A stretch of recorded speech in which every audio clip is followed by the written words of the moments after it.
To be on this campus where I was introduced to Asian American Studies, where I was part of an Asian American theater company on campus. I also felt like I was really introduced to some really weird and interesting and innovative performance art in my department, World Arts and Cultures.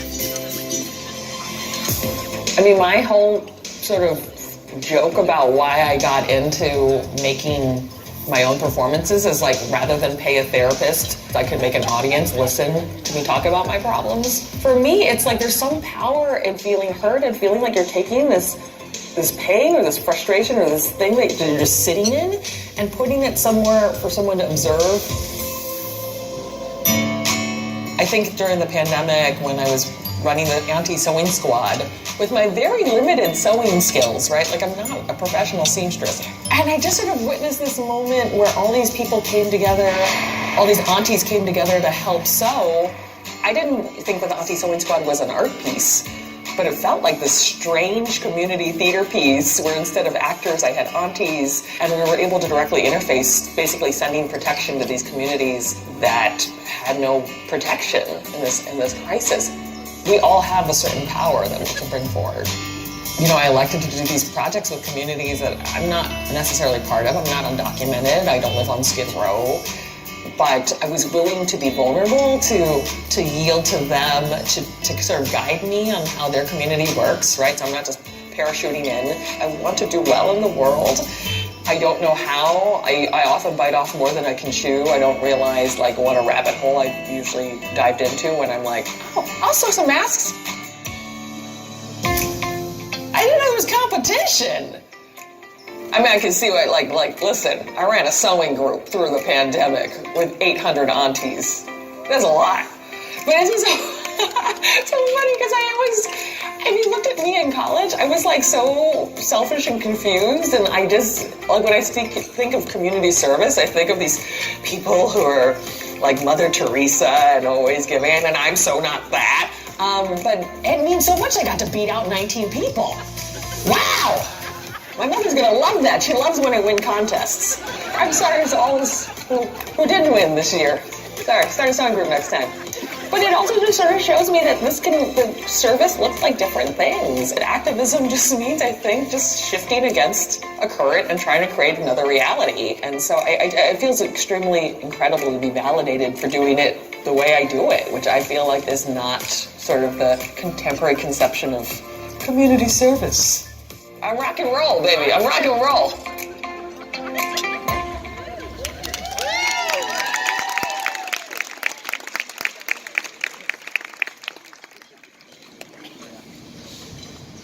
Good evening, everyone. How's dinner going?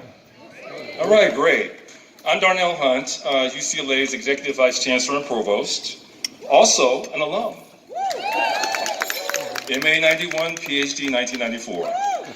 All right, so I have the pleasure of resuming our program with the presentation of the UCLA Award for Community Service, which was established in 1967 to recognize alumni who have selflessly contributed their time and talents toward making transformative change in our society. It is my distinct honor and privilege to present this award to a remarkable alumna, Kristina Wong.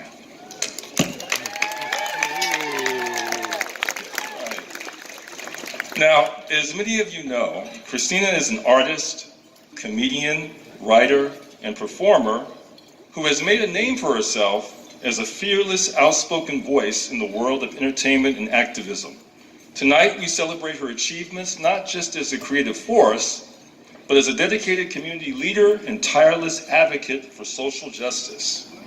At UCLA, Kristina discovered a love of performance art that would become a dominant aspect of her life. What is particularly special about Kristina is how she uses her art to make the invisible visible. Kristina has used platforms to shed light on important issues such as race, gender, immigration, and environmentalism, and to challenge audiences to think both critically and to take action.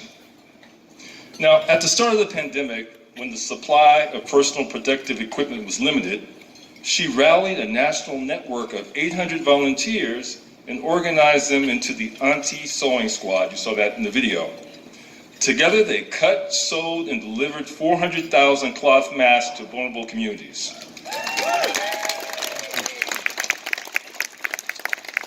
It was this experience that led her to write an award-winning play called Kristina Wong, Sweatshop Overlord. The work was widely praised and made Kristina the first Asian American woman to become a finalist for a Pulitzer Prize in drama.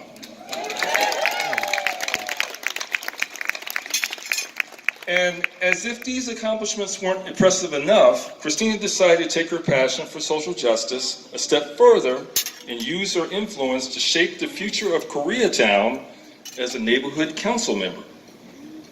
She has also been a mentor and a supporter to other young creatives and artists, activists, sharing her expertise to help them reach their fullest potential. Tonight, we celebrate Kristina for her accomplishments and impact on communities unseen, and for her dedication to building a more equitable society now and the years to come. Please join me in congratulating Kristina as the recipient of the 2023 UCLA Award for Community Service.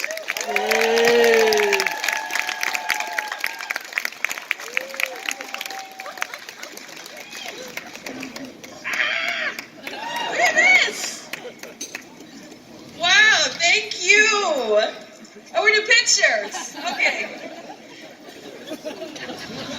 Thank you.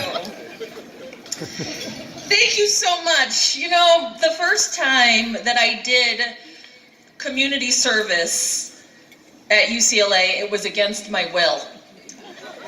In 1996, I lived in Sproul Hall, where I liberated hundreds of tea bags from the dining hall, and I smuggled them into my dorm room. I stapled each packet corner to corner, and I created this beautiful, gorgeous window curtain. It was my version of a beaded curtain, and I had thought that I had made a gorgeous work of art from found materials.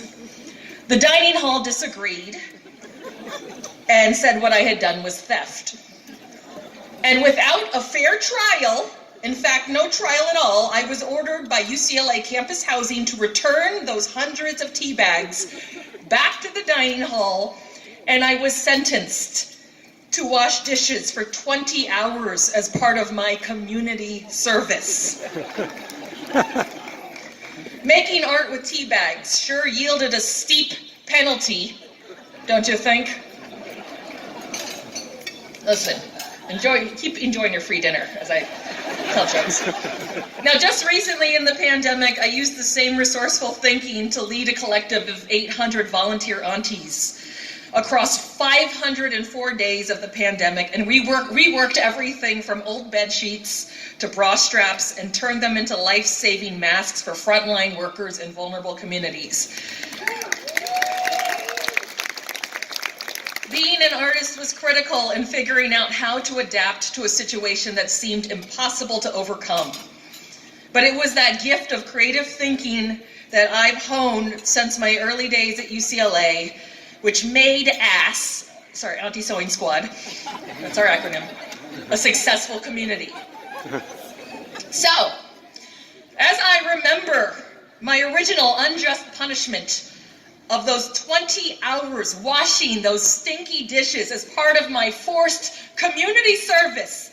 And as I reflect on where that exact same ingenuity got me to where I am now, I think, yes, UCLA, I will accept your apology for making me wash dishes for 20 hours just for being my genius artist self. Thank you for the buffet for the aunties UCLA. Thank you for the trophy. Yeah, you are forgiven. Fine.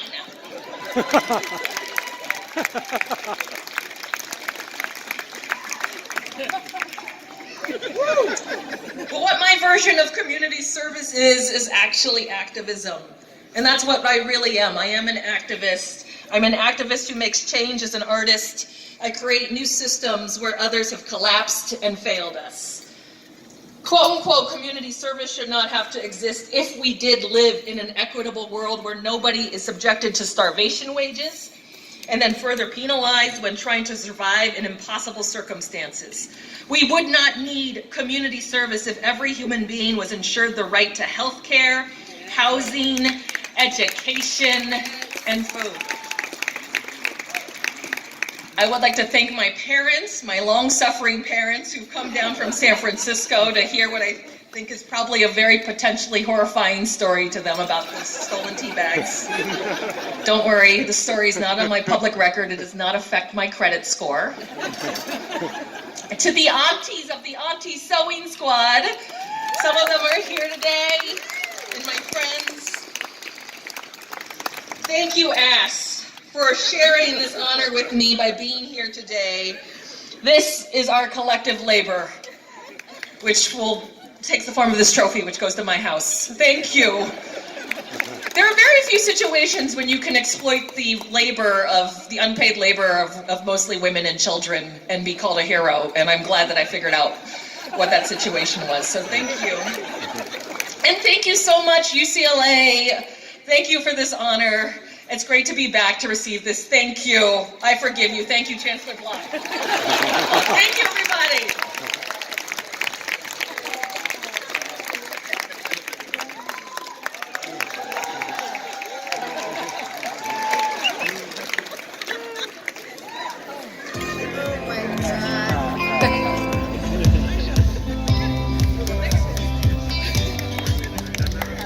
I got involved in the Daily Bruin at the start of my